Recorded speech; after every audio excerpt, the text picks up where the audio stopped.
August 25th, 2014 Washougal City Council meeting. I would ask that you please rise and join us in the Pledge of Allegiance. I pledge allegiance to the flag of the United States of America and to the republic for which it stands, one nation, under God, indivisible, with liberty and justice for all. Rose, could you call the roll, please? Councilmember Boger, Councilmember Wagner, Councilmember Greenlee, Here. Councilmember Lindsay, Here. Councilmember McDaniel, Here. Councilmember Shoemaker, Here. Councilmember Freeman. Here. Mr. Mayor, I ask unanimous consent that we excuse Council Members Boger and Wagner. Hearing no objection, so ordered. Council, are there any amendments to the agenda for this evening? Okay, hearing none, we're at that first opportunity for any members of the public. Dennis, that would be you, that would like to address council. Good evening.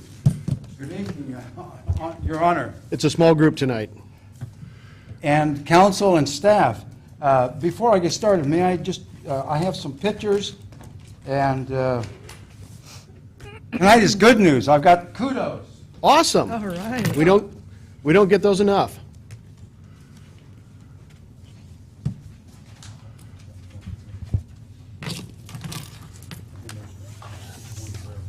Okay.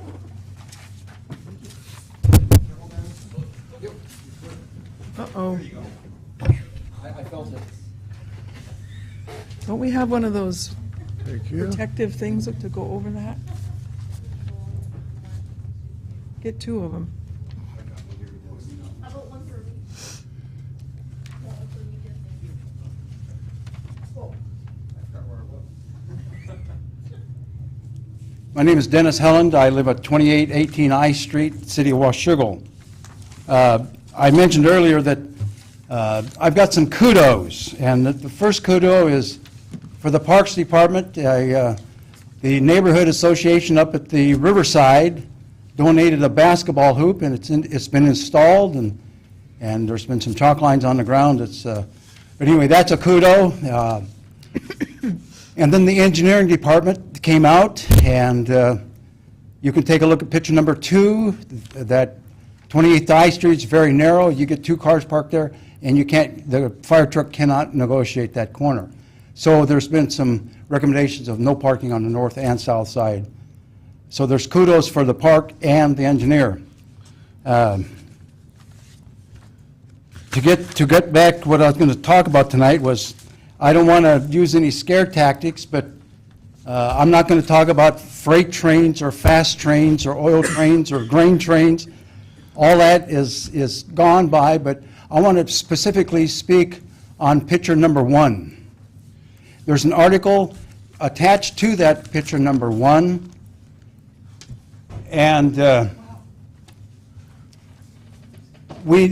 city employees need a designated area to be able to park, because they check that well area twice a day, even on the weekends. And they back in, and you can count how many spaces that truck takes up. And I've seen the city employees have to double park to get to the water, to the well. By the way, that truck carries sodium hydroxide. They use that stuff in Drano. It's caustic soda and commonly called lye. And that article deals with a lady that thought she was getting iced tea, and she got caustic soda and burned her esophagus. So, but I know the city employees are trained. They're up there, and it's injected into the water. Several years ago, we used to have some chlorine. They had a leak, and we were evacuated because it went to somebody's basement. It's a 1% fall on I Street. It's 1,100 feet, so it's 11 feet. But the kudos again is, hey, the Parks Department is working with us. The Engineering Department, yes, thanks to our Parks Department, and then the Engineering Department. They've come out, and I think we've had some resolutions. We're minus a garbage can. It burned up. So Miss Suzanne is going to work on that too. So council and staff, Mr. Mayor, I appreciate your time, and I mentioned to someone just a little bit earlier, you won't see me in 2 weeks. I've got a call to go up to Fairbanks, so I've got a little counseling to do up there, so I'll be back. Not a worry. Okay, and I'm making a list. Thank you. Dennis, thank you. And by then, if you haven't seen it already, you should see some red paint out there on some curb lines as well. So I know they have it on their list to get to, so. Making a list, is that for December? Or when we see him. Anyone else that would like to address council? They're egging you on. I don't make anybody sign up.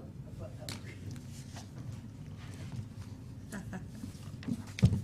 is Diana Gordon. I live at 642 I Street in Washougal. And I have a couple of concerns tonight. First, at the last council meeting, the city declined to purchase additional parking, an additional parking lot near the Sandy swimming hole. Oops. And I understand the lot we are using for parking now is going to be developed, and this one came on the market. $130,000 is a lot of money, but I think would be a good investment for the city. Generations of Washougal families have used the swimming hole, and people come from all over Clark County to swim there. It's a fun and inexpensive way for families to be able to do something together, and family entertainment is very expensive these days.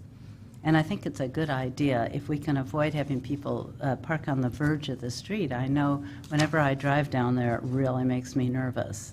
So I kind of hope that the council members reconsider their decision about this additional parking area.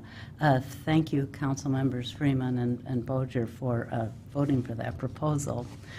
The other thing I'm worried about or concerned about is the oil trains that I keep seeing passing through town. The more I learn about them, the less I like them. The Port of Vancouver is planning a huge oil terminal, and the oil would arrive by train from North Dakota, be shipped out on ships down the Columbia River. Will go to refineries in Washington and California.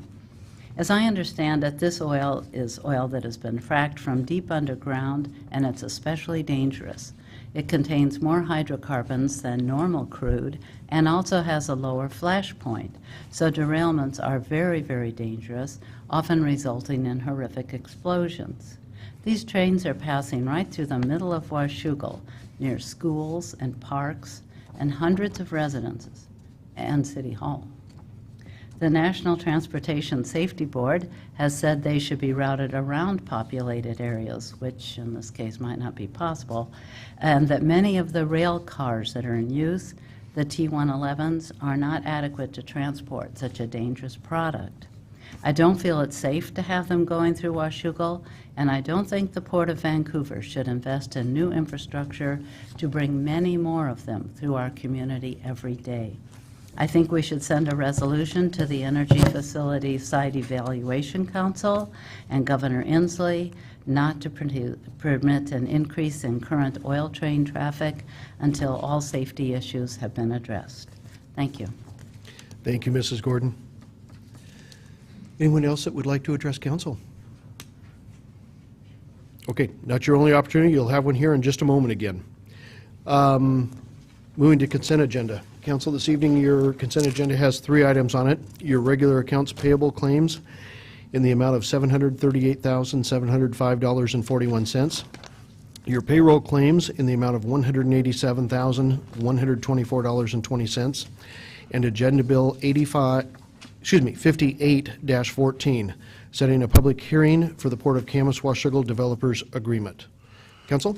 Mr. Mayor, I ask unanimous consent that we approve the consent agenda as read. Hearing no objections, so ordered.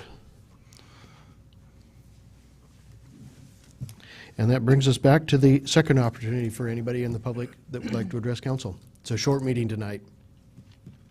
Okay.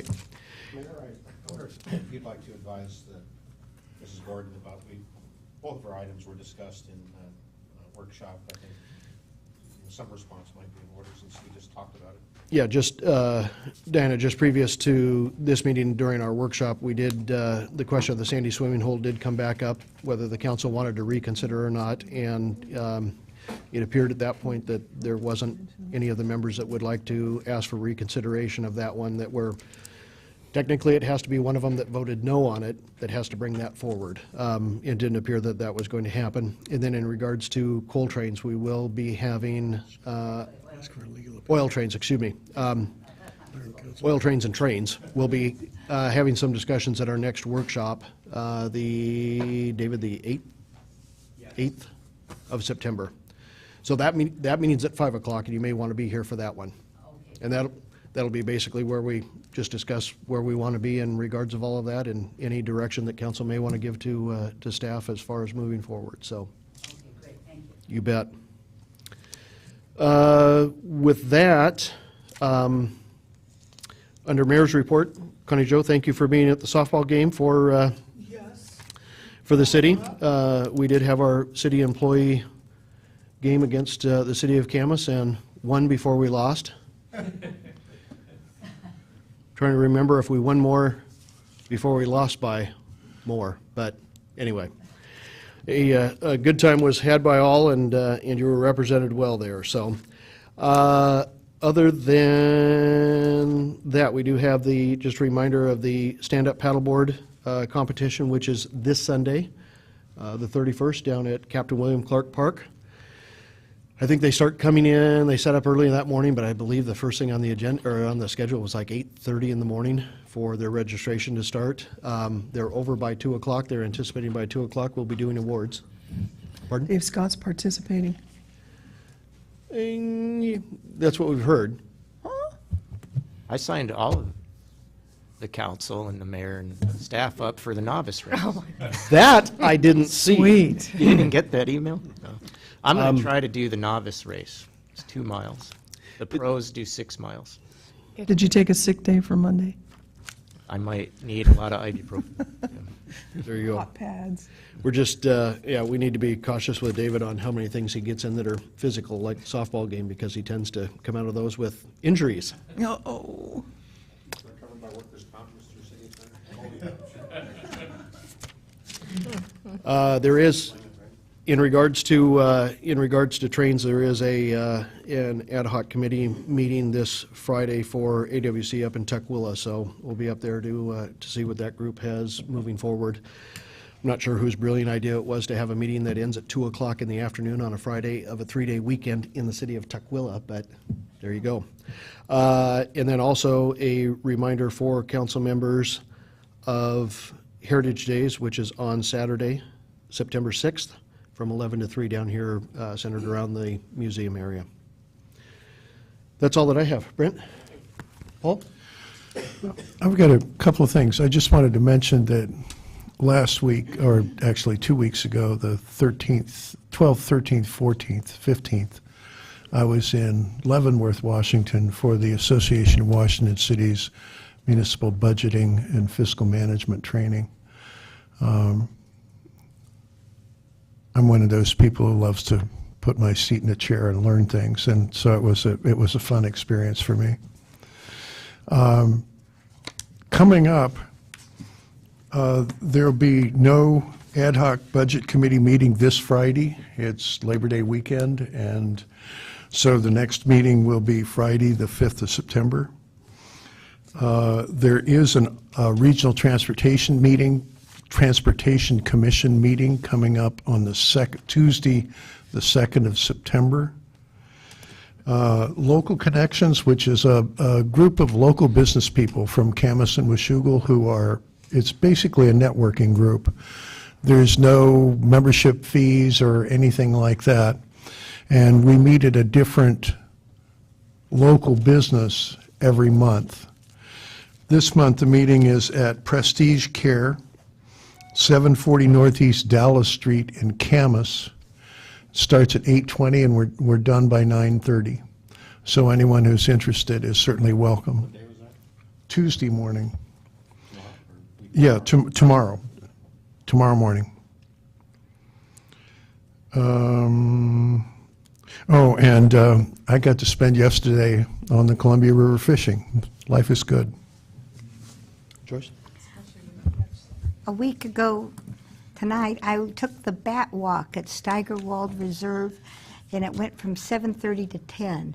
I walked I walk the reserve probably 4 times a week, but it's always in the daytime, so to walk it at night without a flashlight was so much fun. There were about 12 of us, stewards of the gorge.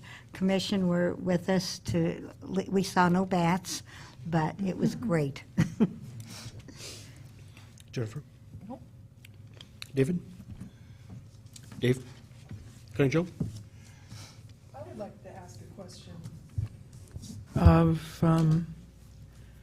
Regarding the comment in your email, David Scott, about the purchase of the land for, Sandy's swimming hole. That's the word I was looking for this whole time. And it mentions that a motion to reconsider must be made no later than your regular meeting tonight. So what's the legality on that? Why was that? That's pursuant to your rules. In your rules, you have a paragraph or a section that talks about reconsideration, Okay, and that's in your own rules. okay. We have a brand-new city council member that hasn't been able to attend, and I understand she was going to try to phone in but couldn't get reception. Does she get to weigh in on what her opinion was, even if it might have been through an email to me? Because I asked her. I don't know if it's allowable. I don't know if it's important. She couldn't vote. No, not as far as a vote, but just a comment on. Yeah. You want to share some communication that you have? There's Robert's Rules of Order. What is it? And one thing on the reconsideration, it's normally, according to Robert's Rules of Order, limited to the night that it occurs, not subsequent meetings. Right. I Your don't rules- think we're your bound rules- by that, though. Your rules provide that it can happen at the subsequent meeting, but limits it to that. Right. Well, just if that's the case, I just would like to say that she was in favor of it, since she isn't here and it's not going to come back. I thought I would just throw that out, say that she would have voted yes had she been able to communicate with us, but she's not available. And thank you for your phone call. Did you make the phone call? It was the other lady then that was here. Mrs. McRae, I think. Okay, I reached out didn't get to thank her, different but folks. thank you for coming. That's all for now. Okay.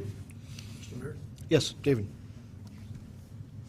There was one I wanted to cover and didn't think of it. Last Monday, we had a Public Safety Committee meeting at the police station at noon.